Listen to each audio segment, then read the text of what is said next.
Magandang oras na naman sa inyong lahat mga kaibigan. Ang ating pag-usapan ngayon ay tungkol sa sinabi ni former President Rodrigo Roa Duterte kay Vice President Sara. Pero bagong lahat, huwag niyong kalilimutan na mag-subscribe sa ating channel kung hindi pa kayo subscriber. Please like, comment, and share. Pagkiklik na rin ang notification bell para hindi niyo makaligtaan ang ating mga bagong video. Balik sa ating topic. Nais ni dating Pangulong Digong Duterte na bumalik sa Pilipinas sa lalong madaling panahon. Ito ang kanyang sinabi kay VP Sara nang sila ay magkausap sa telepono ng halos 1 oras.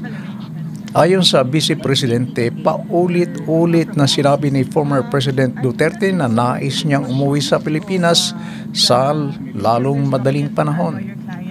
Sinabi raw ng dating presidente na siya ay matanda na. I can die anytime, but I want to die in my country.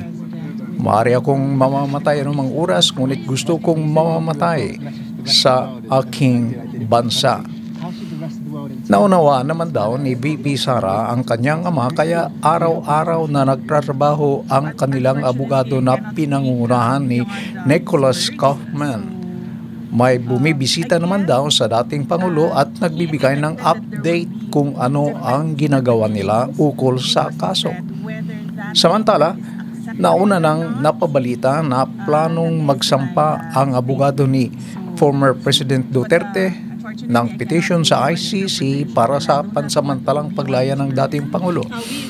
Tinanong kay VP Sara sa senaryo na kung aprubahan ang pansamantalang paglaya ng kanyang ama, ngunit hindi sa Pilipinas uuwi kundi siya ay dadalhin sa ibang bansa na kasapi ng ICC. Ayon kay VP Sara, ipapaubayan niya sa defense team kung ano ang pinakamagaling na legal strategy para sa nasabing senaryo. Mga kaibigan, meron ba kayong observation, reaction o kaya'y opinion sa nasabing topic? Please leave your comment. Hanggang sa muli, bye-bye!